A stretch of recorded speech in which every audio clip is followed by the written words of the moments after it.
First tonight, on its signature issue, the Biden administration appears caught not once, not twice, but multiple times between environmentalists and environmentalists.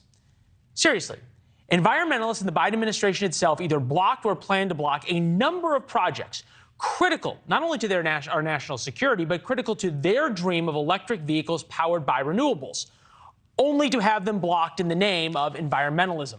New reporting today from Axios shows the $30 billion in tax credits planned for electric cars, solar panels, and wind turbines are going to turn into $136 billion. Some will call that a waste of money. Others say it's a huge success. The more tax credits, the more electric cars, solar panels, and wind turbines. And President Biden says they will save us. He recently, of course, said that global warming is the single most existential threat to humanity we have ever faced, including nuclear weapons. But the same environmentalists who love electric cars and clean energy continue to block the projects that make it possible. Just two of many examples. TransWest's proposal to build high-voltage transmission lines between Wyoming and California. Those lines would carry power from wind turbines to power-hungry California. That's on hold. Twin Metals Minnesota had 2 federal leases canceled near boundary waters of northern Minnesota. The Biden administration moved to block a third this month. Why is that important? Those mines would produce copper and nickel, 2 minerals mission critical to clean energy, specifically electric car batteries. It's a continuing problem for the administration that makes their clean energy, electric cars, and climate fighting. Those policies are a cornerstone of its coming re-election campaign. Congressman Pete Stabler represents the area in Minnesota that could produce nickel for all of those car batteries. But we start with Blake Burman, NewsNation chief Washington correspondent at the White House. Hi, Blake. Hi there, Leland. Good evening. As you know, one of President Biden's signature legislative items to this point is the passage of the Inflation Reduction Act. One of the things that does is incentivizes people to go out and buy EVs, electric vehicles. The president has been highlighting some of that policy this week. For example, he took to Twitter the other day and wrote the following, saying, quote, "On my watch, the Great American Road Trip is going to be fully electrified. And now, through a tax credit, you can get up to $7,500 on a new electric vehicle." The president traveled up the eastern seaboard this week and touted some of those policies. Our economic agenda has ignited a boom in manufacturing, from semiconductors to electric vehicles to advanced batteries. They're going to power those vehicles.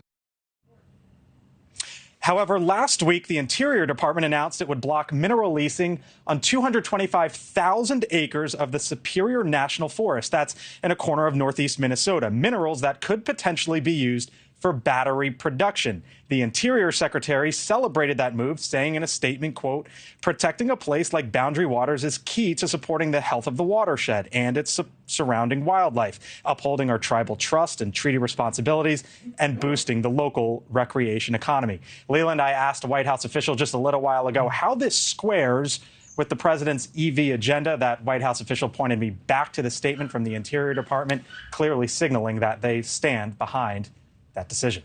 Yeah, stand behind it and support it. Have we seen any nod from the administration to the idea that in order to create this green energy utopia at taxpayer expense, they may have to compromise on some of these environmental issues?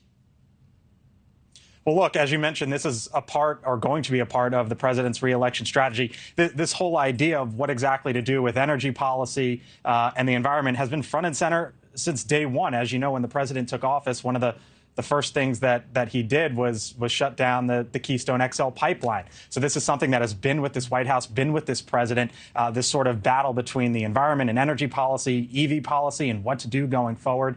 And it's certainly something that's going to play a factor going forward in the 2024 campaign for the president as well. Yeah, for sure, especially from his base that loves both of these, both of these things. Yeah. Blake, welcome to NewsNation, a longtime friend of mine from D.C. Remember when you gave the Trump administration an awful lot of grief? We know you'll do it no matter who is in the White House. It's good to see you back on TV, my friend. Yep. Yeah, thank you. Thanks, buddy. You and I have spent a lot of time inside this building, and it's good to be back here, Leland. Yeah, it's definitely nice to see you. Thanks for watching. Go to newsnationnow.com to find NewsNation on your television provider.